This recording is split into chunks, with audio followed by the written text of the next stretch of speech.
berarti rohnya tetap. Jiwanya yang mati. Jiwanya yang iya, mati, terputus. rohnya tidak. Tapi tadi waktu orang sudah meninggal disebut wahai jiwa yang tenang. Kenapa tidak ruh yang tenang? Padahal jiwanya sudah mati. Iya, ya ayat Tuhan nafsul mutmainnah, wahai jiwa yang tenang. Kenapa dipanggil jiwa? Karena dia yang mau dicabut, gitu kan? Dia yang disuruh keluar, jiwa itu. Ya. Kenapa dipanggil jiwa tenang? Karena jiwa orang soleh, hidupnya tenang. Maka Nabi kan sering berdoa begini, Bu. Pak, Allahumma ahyini miskinan wa amitni miskinan wahsyurni ma'al masakin. Ya Allah, hidupkan aku dalam keadaan miskin, mati dalam keadaan miskin, berkumpul bersama orang-orang miskin. Sebagian ulama mentafsirkan, mentakwilkan yang dimaksud dengan orang miskin itu, miskin itu berasal dari kata sakana. Sakana artinya tenang. Miskin itu orang yang hidupnya tenang. Sakinah, mawaddah, warahmah. Sakinah itu kan tenang. Maka disebut nanti bendanya maskan. Maskan itu rumah. Rumah itu apa? Rumah itu tempat tenang, tempat istirahat. Jadi yang dimaksud dengan miskin di situ adalah orang yang hidup tenang. Siapa yang hidup tenang? Orang yang merasa tak memiliki. Orang yang merasa tak memiliki itulah orang miskin. Banyak pun hartanya, tapi dia merasa tak memiliki. Begitu hilang, dia istighfar, mohon ampun. Bukan milikku, dia sabar, itu milik Allah, Allah yang ambil. Itu sebenarnya makna miskin itu. Bukan miskin itu gak punya harta.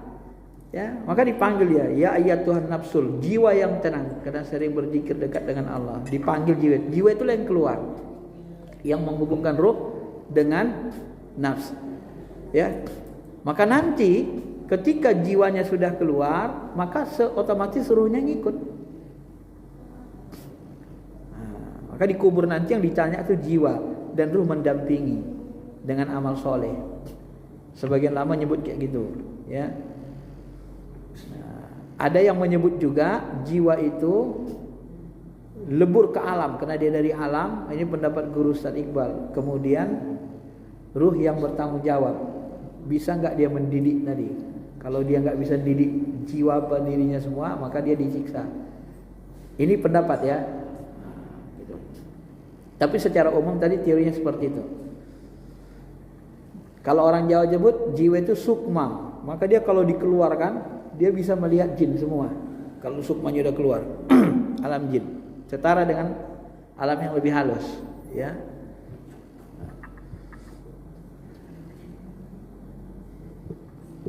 Kalau jiwanya kotor, bersifat binatang, ya, maka jiwanya kotor bersifat binatang, nanti jiwanya itu ya berbentuk binatang. Maka ini mohon maaf nih. Maka ada yang berpendapat, kan ada setan-setan yang siluman-siluman, bentuk binatang, kepalanya ada yang kepala anjing, ada kepala buaya, ada kepala monyet. Kunu kirodatan khashin, dikutuk Allah, jadilah kau kirdun, jadilah kau kera yang hina. Itu kenapa? Karena jiwa mereka seperti kera. Jadi matinya jiwanya itu masuk ke alam jin, turun derajatnya menjadi siluman kera. Jadi siluman kera itu sebagian ulama sufi mengatakan itu berasal dari jiwa-jiwa manusia yang kotor.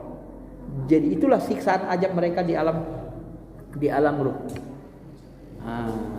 Ada yang berpendapat begitu.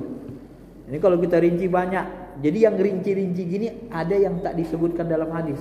Harus diteliti dia dalam Quran baru ketemu kita. Karena dalam Quran nanti ada yang dikutuk jadi kera, ada jadi babi, khonazir, ada yang dikutuk jadi abadus syaitain, yang dikutuk menjadi hamba setan, budak setan. Itulah yang tadi bersekutu dengan siluman. Itulah siksa mereka sebelum datangnya kiamat, gitu ya.